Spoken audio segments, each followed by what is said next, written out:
Սա Գյումրու ավտոկայանն է։ Գյումրի քաղաքը արժանապատիվ ավտոկայան չունեցավ երկրաշարժից հետո։ Քաղաքը այդպես էլ չունեցավ մի իշխանություն, որ անցած տարիների ընթացքում պետական իշխանությանը կբացատրեր ու կհասկացներ, որ այսպիսի ավտոկայանը անպատվություն է մեր արժանապատվության հասցեին։ Եվրատաշինքը երաշխավորում է, որ ամեն ջանք տնելու է արժանապատիվ ավտոկայան քաղաքացիների համար ապահովելու նպատակով։ Հարգելի համաքաղաքացիներ, մասնակցեք ավականու արտահերթ ընտրություններին եւ քվեարկեք Եվրատաշինքի օգտին։ Քվեաթերթիկ համար 6։ Մենք մեր ասածը անող ենք։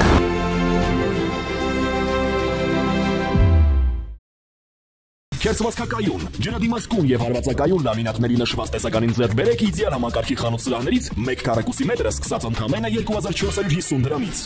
Ինտեգրանյան, ես ուշադիր լսում եմ ձեր պատասխանները։ Հիմնական ջգոությունը կամ անհամաձայնությունը, որ դուք ունեիք, այն էր, որ հենա մեր ծրագրում դա կա, ինչի եք ինչ-որ մի խոստում վերցնում եւ օրենքի ուժ տալի։ Ես կարծում եմ բոլոր խոստումները պետք է օրենքի ուժ տված լինեն, որովհետեւ դուք տեսնեք, թե դուք քանի խոստում եք խախտել։ Հələ վերցեք ձեր հիմա ծրագրի կատարողականների փուլում ենք մենք գտնվում։ Տեսեք, քանի խոստում եք խախտել։ Արտաքին քաղաքականություն, անվտանգային քաղաքականություն, նույնիսկ սպորտային քաղաքականության ձեր խոստումներն եք խախտել, ֆուտբոլը վկա։ Այնպես որ դուք պետք է շնորհակալություն հայտնեք, որ այս օրենքը ներկայացվել է։ Այլապես հեսա գալու ընտրությունները ինչ եք խոսք տալու, ինչ եք հաշվետվություն ներկայացնելու։ Դա նենց, որ ասեք, այո, ես կարծում եմ, որ բոլորը պետք է տենց լինեն։ Հարցս հետևյալն է, համադրելին եւ հավասարը տարբեր են։ Այդ ինչի եղավ, որ համադրելին հակառակ տակի հատվածին է գալիս։ 33,000, 36,000, ոչ, համադրելի բառը հանեք։ Հավասար պետք է լինի առնվազն։ Շնորհակալություն։ Եվ հավասար են այսօր, այո, մենք հիմա հայերենի ոնց որ թե քերականական վերլուծություն ենք անում, քանի խոստում ենք տվել եւ քանիսը իրականացրել եւ ոլորտում սկսած նաեւ ֆուտբոլը,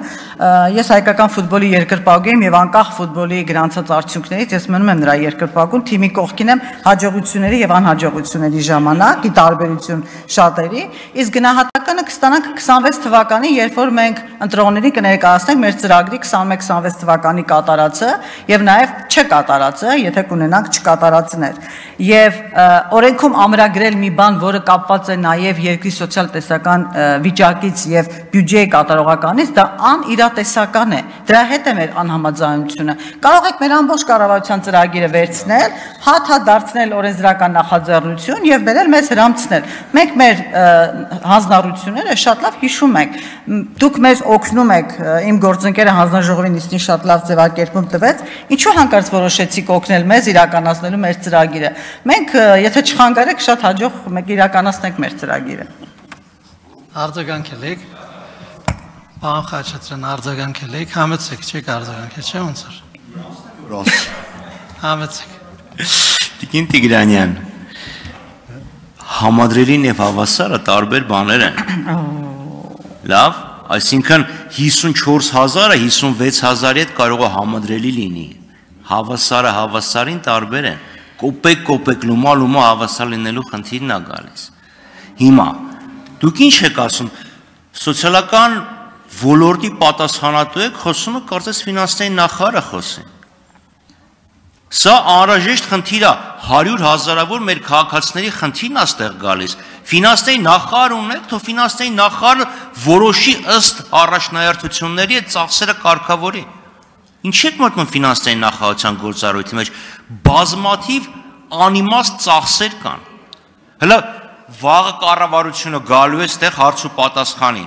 Մի քանի րոպե շուտ դուրս եկեք, այդ ճոխ մեքենաների շարքը նայեք։ Երկու փոխվարչապետի համար ինչ են թանկանոց մեքենա առը։ Թող չառնեին։ Ինչ մի փոխվարչապետը գնում Ադրբեջանի այդ լավ մեքենայով գնաց ավելի լավ բանացեց սահմանազատման հարցը։ Ջորիով զրովեցով թող գնան, բայց արդյունք բերեն։ Այնպես որ ձեր պարտականությունները սոցիալական հարց լուծելն է, ոչ թե բյուջեի բացերը փակելը։ Շնորհակալություն։ Շնորհակալ եմ, պարոն Խաչատրյան, մեր պարտականությունը մեզ հիշեցնելու համար։ Ես էլ նաև հիշեցնում եմ, որ մենք մի քաղաքական թիմ ենք խորհրդարանում եւ կառավարությունում, եւ ես Մտածելով անգամ եւ հետեւողական լինելով սոցիալական խնդիրների լուծմանը, ես հասկանում եմ նաեւ թե ինչ տարբերակներ պիտի ունենանք այդ խնդիրները լուծելու համար եւ չեմ ասում անպագորգոր բաներ իմ շահառուներին հաջողանալու համար։ Ես այդ պոպուլիստական խոսքերից վեր եմ կանգնում։ Ինչ վերաբերում է հիմա ձեր նշած շքեղ մեքենաներին եւ այլն, ես չգիտեմ, բայց դա նաև պետության, այո, հեղինակության հարցն է։ Եվ ձեր նշած այդ ամեն անգամ սոցիալական հարց քննարկելուց մեր հարևաններին հիշատակելը ձեր խոսքը դրանից ավելի ծանրակշիռ չի դարձնում։ Գուցե ինչ որ մեկի ականջին գերզգայական է եւ ինքը ասում է, իմ թոշակի հաշվին գնում են հարևանների հետ եւ այլն անում, բայց դա արդեն հնացած տրյուկ է, խնդրում եմ դա մի օգտագործեք հարևաններին, մի վկայակոչեք սոցիալական հարցերի քննարկման ժամանակ։ Ինչ վերաբերում է համադրելի բառերին, ուրեմն պարոն Մինասյանը նշում է համաշխարհային բանկի եւ առողջապահության կազմակերպության բանաձևով, որ Պարենային սպառողական զամբյուղի արժեքը 36,000 դրամ է, ես էլ ասում եմ 36,000 դրամը հավասար է 36,000 դրամի, որը այսօր մեր նվազագույն կենսաթոշակն է։ Այստեղ ո՞րն է հակասությունը, ես չեմ հասկանում։ Եվ համադրելի բառի համար խնդրեմ լեզվի պետական կոմիտեն թող տա բացատրություն, ինչը մենք չենք հասկանում այնպես, կարծես երկու տարբեր հայերենով ենք խոսում։ Շնորհակալություն։